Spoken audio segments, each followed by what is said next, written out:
Hope your weekend was good. This should be a quick one. Hey everyone, it's Joel again, and we're back at it another Monday. I have some things lined up. Didn't have to travel recently, so I'm pretty well rested and ready to go. So I just stayed in my house, had to do a lot of cleaning and reorganizing, had some work done in my basement, so most of last week was getting all that cleaned up and getting back in the basement so I can work again. So now I'm back. I have not had to go anywhere recently. I will be going to Boston again, Memorial Day weekend, but that's personal for my daughter's christening. I will be going back 2 weeks after that, so June 10th. When we were interviewing Colin Knight through the Boston Ujima Project, we interviewed Colin Knight from Live Like a Local Tours. That was a couple of weeks ago. We interviewed him at Black Market Nubian. I think I've already alluded to this. While we were doing that, Chris from Black Market reached out to us to capture and document their event, their block party, the Boston accent came out. But their block party on, I actually do have a Boston accent, but I do everything I can to, hide it. But yes, anyway, Black Market has a block party every year. This year they're doing another one. DJ Premier is coming. So they asked us to shoot it. So we had to meet with them a few times to figure out what they wanted. What we're actually going to do is shoot an event that's happening during the block party. We are going to record a get-together for participants of a program called Project Reach, which helped people of color basically get to college and get through college. I'm definitely shorting it. Let me give it its justice. I'm gonna pull up exactly what it is.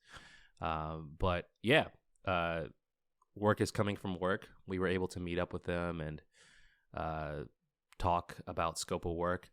Here it goes. It's the 35th anniversary of Project Reach. Project Reach is a youth development and scholarship program established to assist Boston minority students and to develop leaders committed to working actively in their communities to affect change. Boom. So I think Kai, I don't know about Chris, but I think Kai is a recipient of Project or worked within Project Reach. And the 35th anniversary is coming up, and it will be held at Black Market Nubian during the block party. So what we're going to do is set up shop indoors, interview people, kind of that real world style testimonial interview where you don't see me, you just see a camera. We're going to have conversational interviews where, again, you don't see me, but you see two people who were in Project Reach at a time talking about it. We're going to take shots of the event. We're going to take video of the event and put it all together. Aside from giving finished interview files, we're actually going to be collecting some B-roll and then creating like a snippet video. Not a snippet video, but like a preview video of the event. We'll have to add some music and some transitions, some slow-mo, doll it up, which will be good for us because we'll get to flex our creative chops. We'll get some real footage and samples of our work that we can share with others. And then for Black Market, they want to use this as a way to provide an argument for a full-length documentary. So it's interesting. We're actually going to be able to create the content that we're used to creating, which is interviews, here you go, photos, here you go. But Colgan and I will be recording the event, and then we'll actually have to compile not a real video, but a video with a little bit of artistic flexing to it. So I'm excited about that. Not really nervous, just excited, which is good. So yeah, we had a couple phone calls. I put together a statement of work, and we presented it to them and waiting to hear back. And this is where the experience from working a job plays into effect for me. The last company I was at, I had to just work on documents all the time, like statements of work, proposals, things like that, creating templates, sending them out.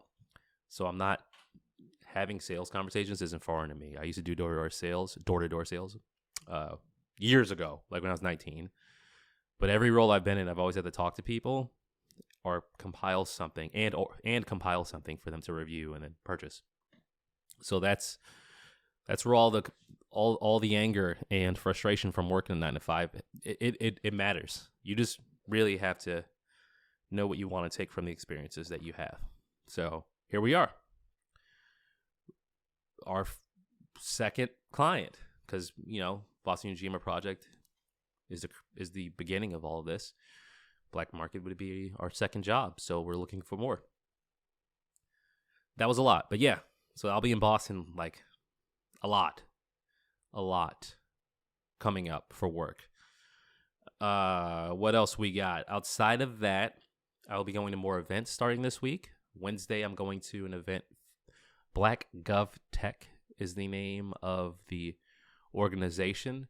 It's a happy hour in DC. It's a Navy Yard, which isn't too far from my house. I'm in Northeast, but Navy Yard is not too far. So hopefully I can meet some contacts.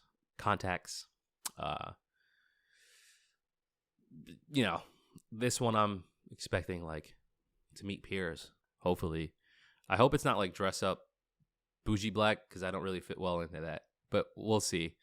I'm just hoping to meet a couple folks who I can just build a rapport with.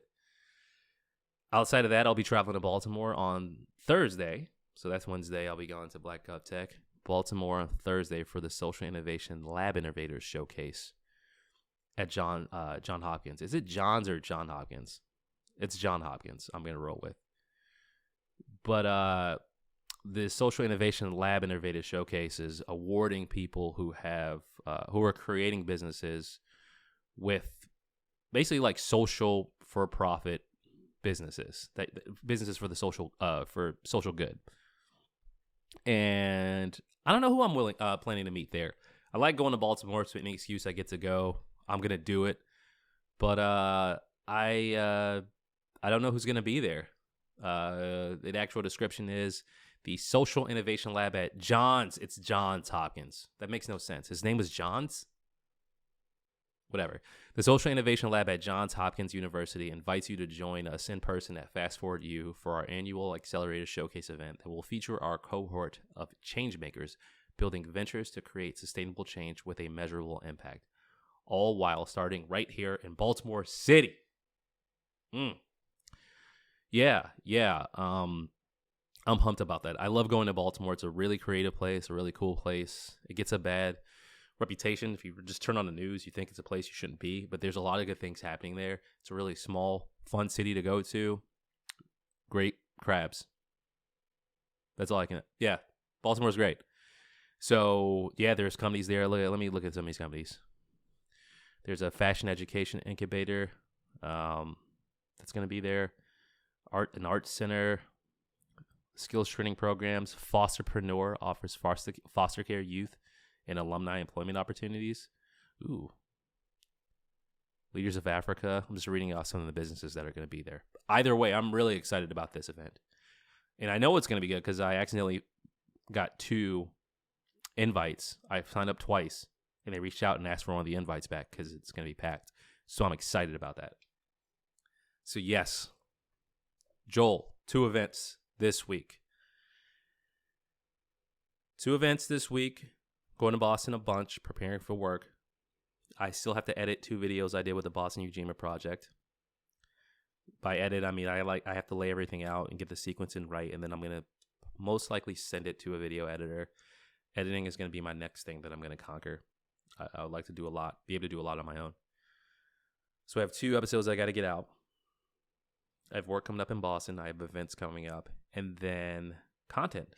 I've been organizing a lot of content, which has been fun because I've been going back looking at past events that we've done, which has been really neat. Well, I remember once we did a Moonlighter showcase in Boston at a WeWork, and it was with members of Black Wall Street, a group that I was in every week that would meet up to just talk about each other's business ideas and to check on each other. That's how I met Nia from the Ujima Project.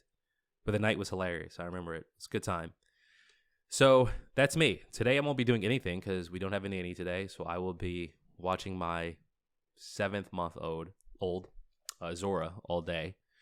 I feel like I can just call her Zora and not have to do that all the time. But whatever. I'll be watching her all day. So I won't have time to do anything.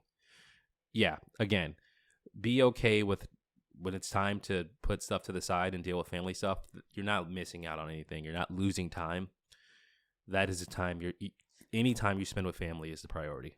So that's how I'm taking it. Today is my fun day, daddy-daughter day. We'll go for a walk, and I don't know. I'll teach her rap songs. Who knows? So that's it. I'm getting ready to sign off, watch my girl, plan these events, get ready to go to Baltimore, keep pushing. For everyone who's out there, holidays are coming up. A holiday's coming up, I should say.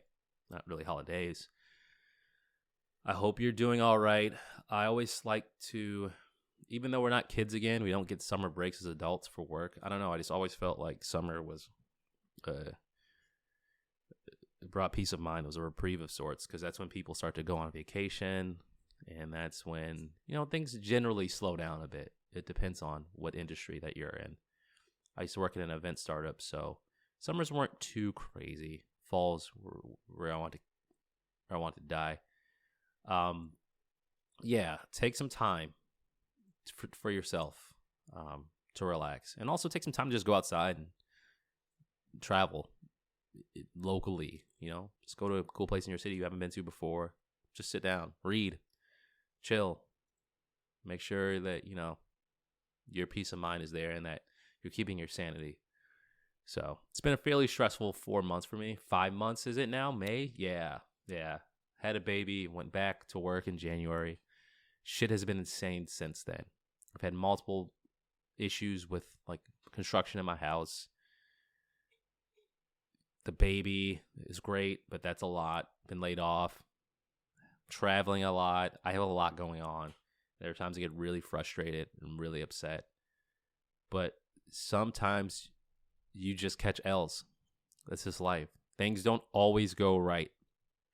Sometimes it's your turn to get the short end of the stick. But I do believe there's a silver lining in every cloud. I do believe that everything happens for a reason. So every time I feel that something shitty happens to me, I feel like it's, whether you're religious, scientific, whatever may have you, I feel like it's being presented to me for a reason. As long as it's not something super crazy, like getting my legs chopped off, because then I'll be like, what does this do? How's this going to make me stronger? Whatever. Maybe mentally, I don't know. Maybe my arms will get stronger. Regardless, this has been a tough period for me. But I've been able to do things that I haven't had the time to do before. I get to practice my resiliency and really work really hard to see the good in things. And then I also have a beautiful little girl that I can play with all day and not have to worry about work. So I say all of that to say, don't let it get you down. If you do feel down, that's fine. Just take some time, keep your peace of mind. Do some activities that help you keep your sanity and keep your peace. Excuse me. And you'll make it. We all will. All right, motivational speech over. Gonna go change diapers. I'll holler at y'all later.